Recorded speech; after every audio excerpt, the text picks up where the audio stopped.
station, Manx Radio. This is Judith Lay welcoming you to Manx Radio and to the podcast of this week's edition of At Your Service. Manx Radio.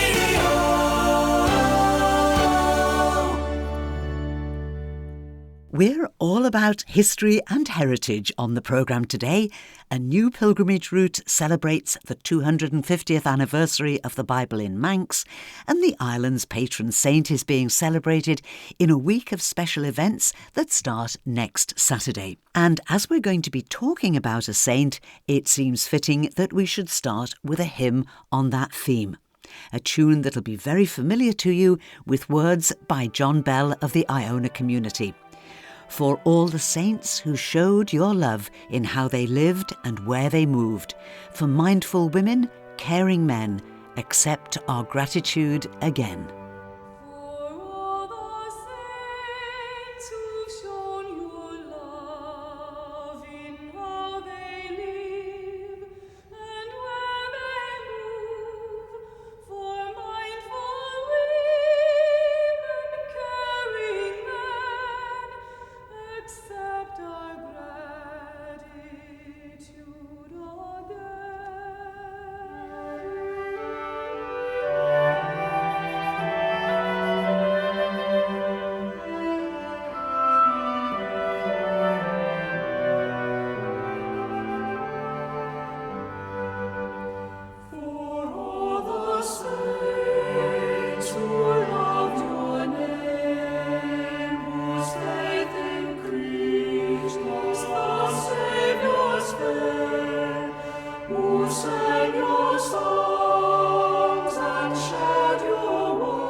For all the saints, words by John Bell of the Iona community, and there will be more of John Bell's music a little later in the programme.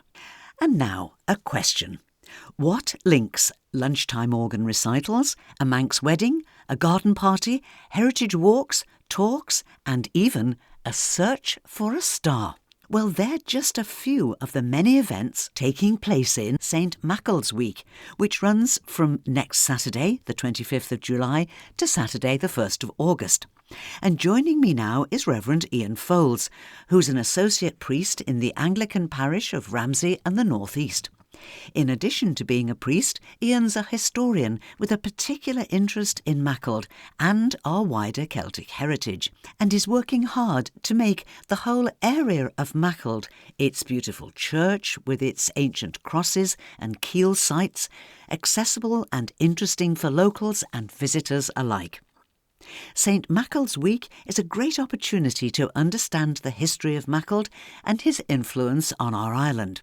So let's welcome Rev Ian Faulds and start by finding out just why St Maughold is so important.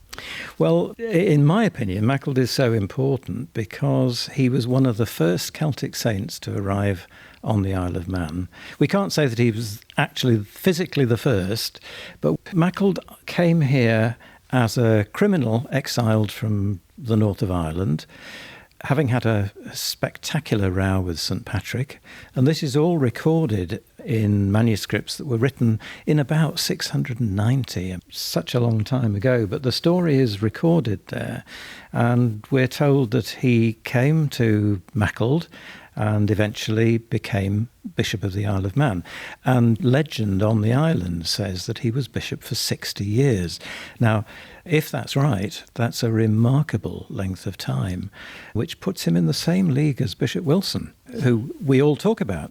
But when you think about it, it is logical because he would be a young man when he was cast adrift in this coracle. That's You right. know, he'd had this misspent youth. Probably 18 or 19. Exactly. So it wouldn't be out of the ordinary for him to be No. to be in that position. No, that's right.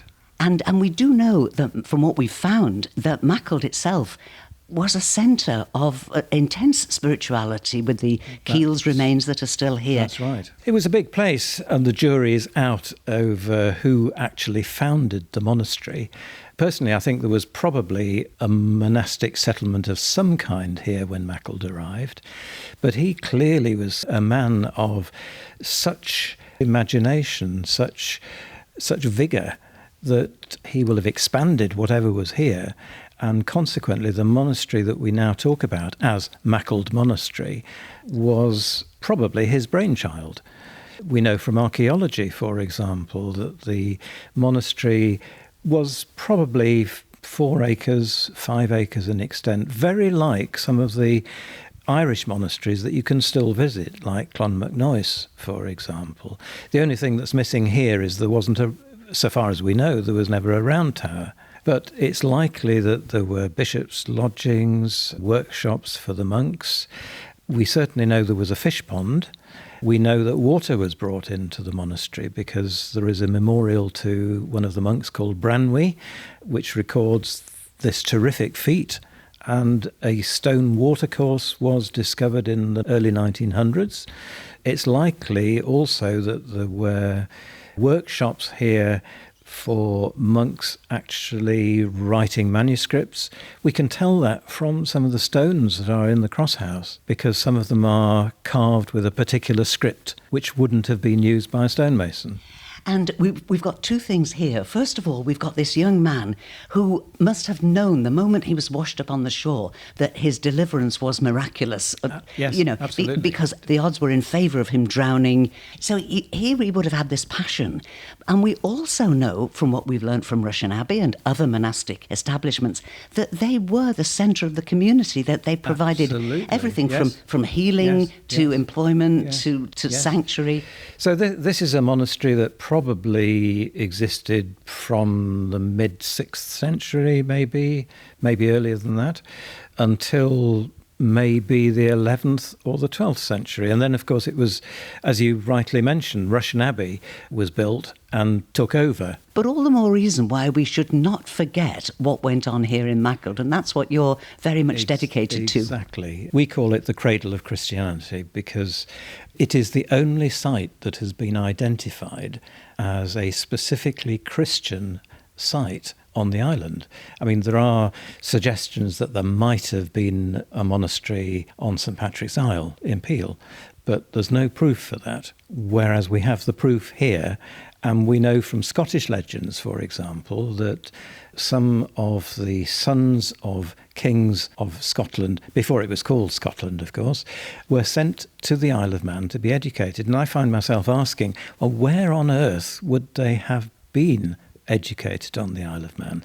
And I certainly come to the inevitable conclusion, as you will understand, Judith, that they probably came to Maughold and were educated in the monastery here, which is the same that we can read about all sorts of other monasteries in England, in Wales, in Ireland, in Scotland, which, as you rightly say, were centres of learning, centres of writing, centres of stone carving. We know in Scotland, for example, that the monks at Iona were responsible for carving monuments within a 40, 50-mile radius.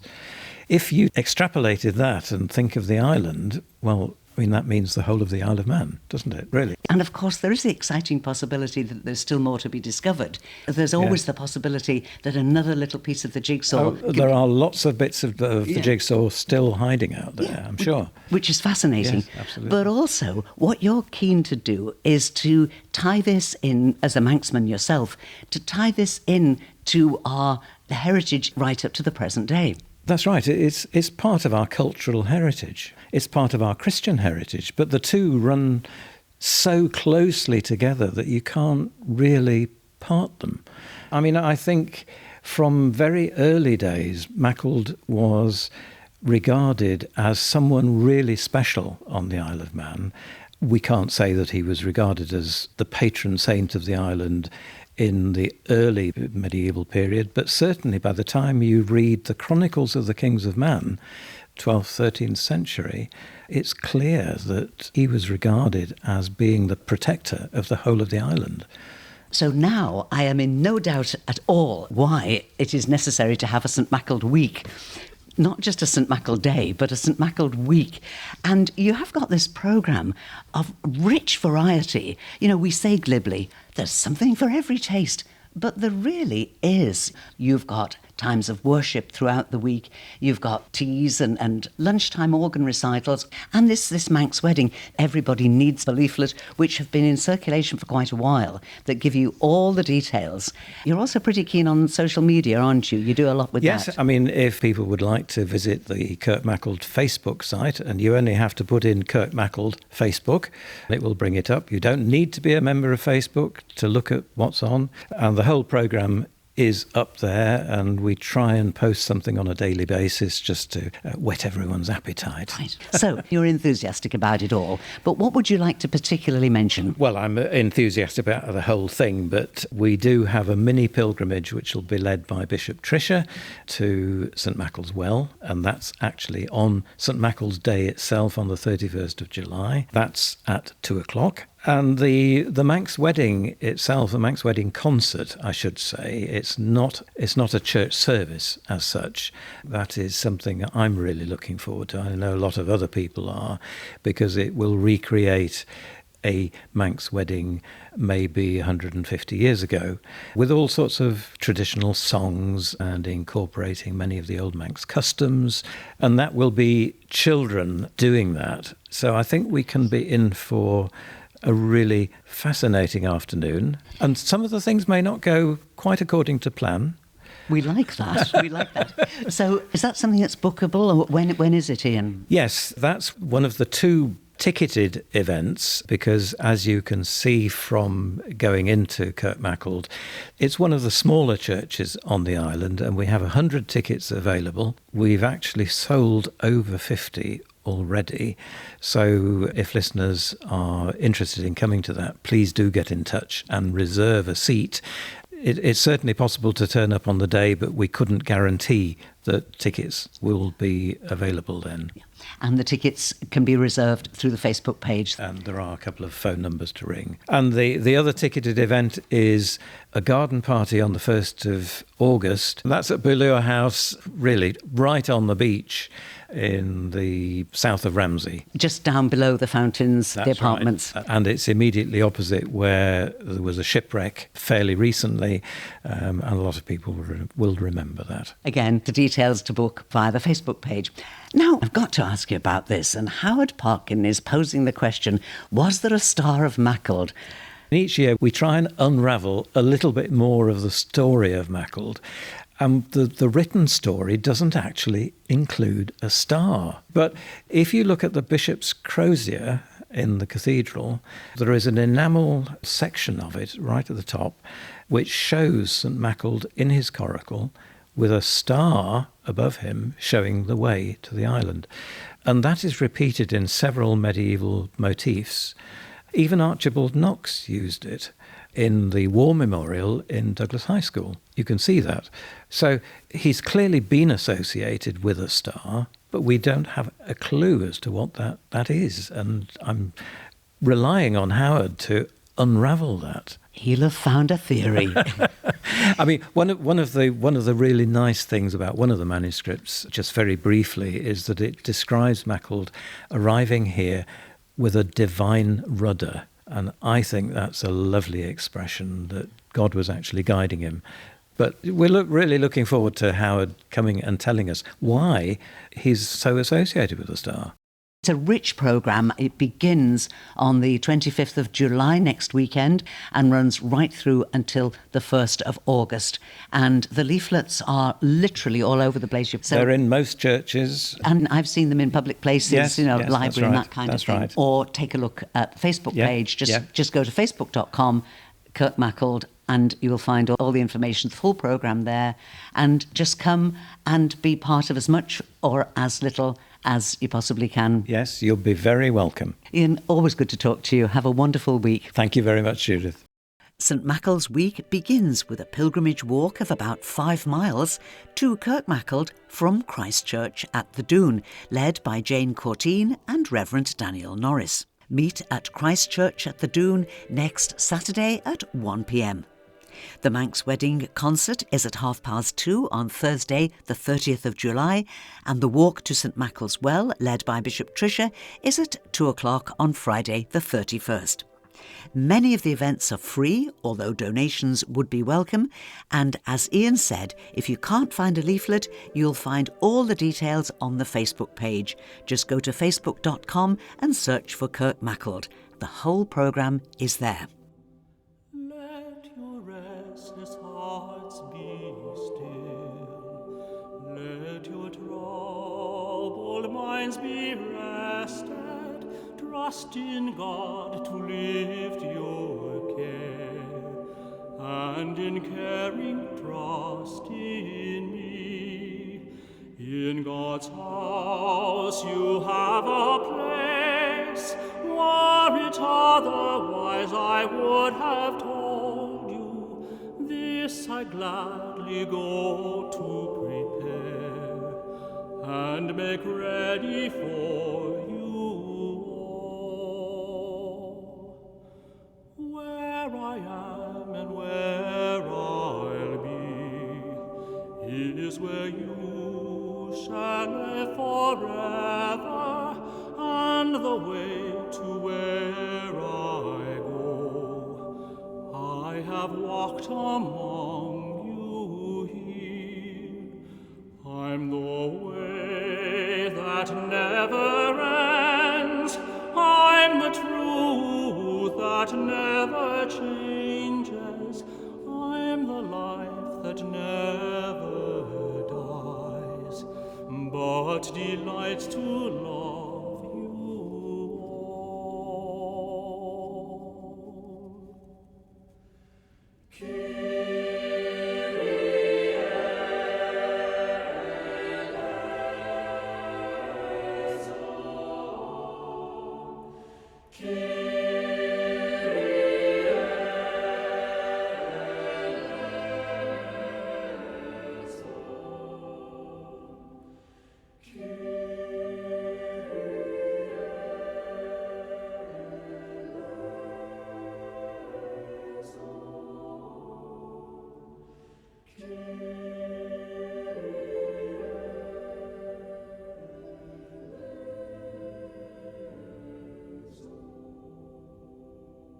Let Your Hearts Be Still. More words by John Bell, and all today's music is by the Cathedral Singers and taken from a collection of hymns by John Bell and called The Last Journey.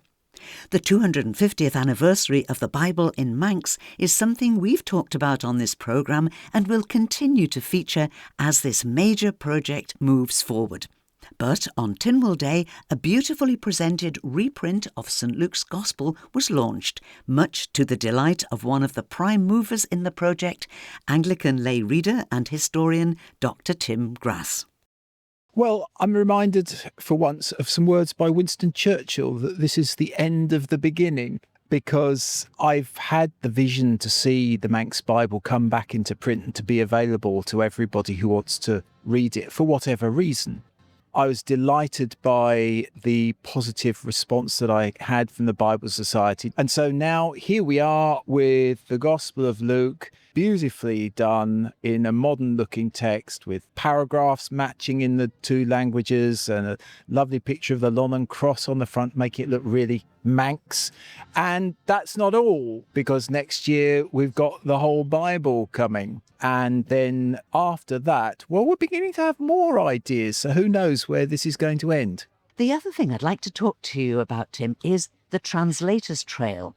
It was the clergy of the time who took a number of books each and translated them into Manx, because all but one of the clergy of the time were Manx speakers. So this was a tremendous achievement, because they also must have been scholarly people. I work as a historian, and I was fascinated by the work which Bishop Hildesley had done. I think Bishop Hildesley is one of the Isle of Man's unsung heroes. He had the vision to get this translation completed. Bishop Wilson had started things but not got beyond the Gospels and Acts. Hildesley wanted to see this actually come to fruition, because he believed that it was a scandal that the Church of England on the Isle of Man should be, as far as he knew, the only church on earth that didn't have the Bible in its own language. So he was quite tough with his parish clergy, actually. They divided up who was going to do which books, and he kept their noses to the grindstone. I've read the letters that prove it. But they got there. It was a tremendous achievement. What we don't know is how many of those parish clergy knew Hebrew and Greek, but certainly Philip Moore and John Kelly, who were the sort of central revisers who checked everybody's work, they would have known those languages, and they drew on the latest linguistic scholarship as well. And so in many ways, when it was translated, the Manx Bible was a considerable improvement on the best English Bible that was then available, which was the King James Version. So the Manx led the way. So now the Translators Trail Yeah. is a way of walking around the churches where those clergy were. And it tells you on the Translators Trail which of the books would have been allocated to the clergy of that church. It's a bit like pilgrimage. You can go to where a particular person works, and it just brings it to life. You know, these were real people working in real places. They were not in academic settings. They were not in settings removed from daily life, because clergy at that time were very much mixing with their parish flocks. And one Saturday, we actually did a Translators Trail walk to launch the trail. We went from St Matthew's in Douglas, where Philip Moore was and his memorial still is, and we went to as far as St John's, stopping at various spots on the way to read excerpts from the Bible, from the books that were translated in that community. It was quite a moving experience. This was your first trail just a few days ago. It was experimental event, and you took, I think it was 5 of the places, but there are a potential of around about 20 churches that can be visited, aren't there? There are. The organisers of this were very much an ad hoc group. One of them was good in Manx, one of them was good in organising walks, and one of them was good in history. And we just put our heads together and this thing emerged. So I look forward with that great interest to what happens next. And can I just say finally a word of thanks, because I'd like to say it publicly, to those bodies which have encouraged us. The Bible Society produced that trail leaflet free, designed and produced it. I'd like to thank Cochevallen and MNH for the encouragement they've given and the assistance in putting events on. And also, I have to acknowledge a great debt to the Bishop and to the Methodist Chair of District. They've both been really enthusiastic. We couldn't have done it without the support of all these other people. Thank you, Dr. Tim Grass, talking about the Translators Trail, just part of the celebration of the 250th anniversary of the Bible in Manx. In a moment, we'll take a look at our notice board. But first, the name of Reverend Chris Belfield is one I've mentioned many times on our notice board, as even in retirement, Chris was happily busy taking services in the Methodist churches and chapels in the south. And so we now extend our deepest sympathy to Linda, Vicky, Ruth and all the family on the recent death of a much-loved husband, father and grandfather, and a good friend to so many. A funeral service to give thanks for the life and ministry of Reverend Chris Belfield will take place this Tuesday, the 21st of July at 10:30 in Castletown Methodist Church. May he rest in peace and rise in glory.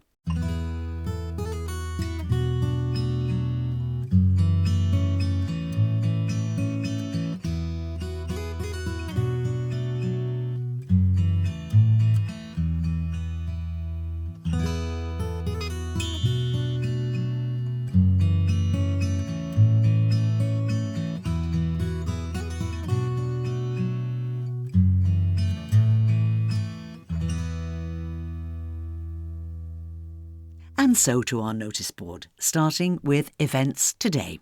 And Port Erin Gospel Church have their usual 2 services today, this morning at 11:30 and tonight at 7. Mr. Paul Alpert is the special preacher every Sunday during the month of July, and all are welcome. Today is the final day of the Glen May Flower Festival, celebrating 150 years of the current Glen May Chapel.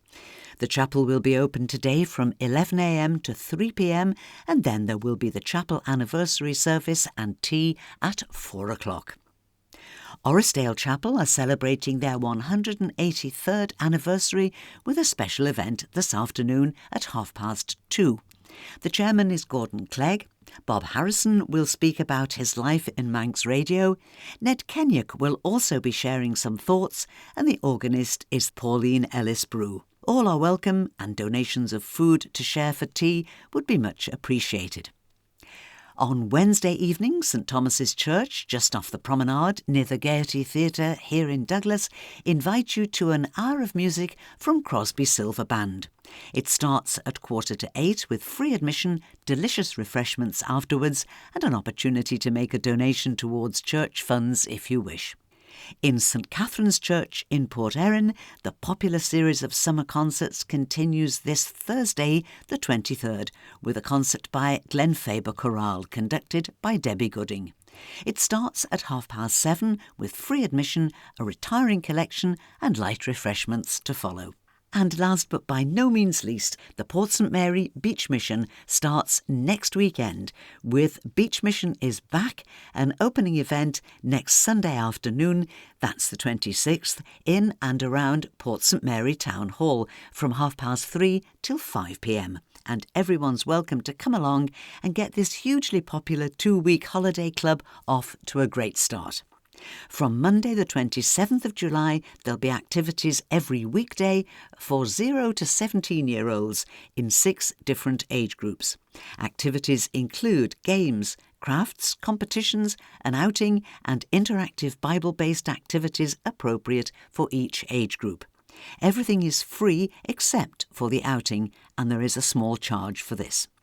Children and young people are welcome to attend whichever sessions they wish. We don't need to know in advance which sessions they'll be coming to. But, and this is really important, all children and young people must be registered before attending their first session. And the easiest way to do this is via the website, psmbm.im. That's the first letter of each word, Port St Mary Beach Mission, psmbm.im. That's where you'll find important information for parents and guardians regarding safe caring and registration forms to complete for each child. The Beach Mission runs for 2 weeks, ending on August the 7th, and youngsters can come for as much or as little of the 2 weeks as they wish. Malmore on the promenade in Port St Mary will once again be the day-to-day headquarters once the Beach Mission starts. But the place to go to find all the information and do that all-important registration of children is the website psmbm.im. And that's all that we have time for now, but I shall be back tonight at 9 o'clock with Sundown, and I'd love you to come and join me in our virtual lounge for our usual mix of your requests and dedications and the very best easy listening music. But for now, this is Judith saying thank you for listening and wishing you and those you love a blessed and peaceful week and a very good morning.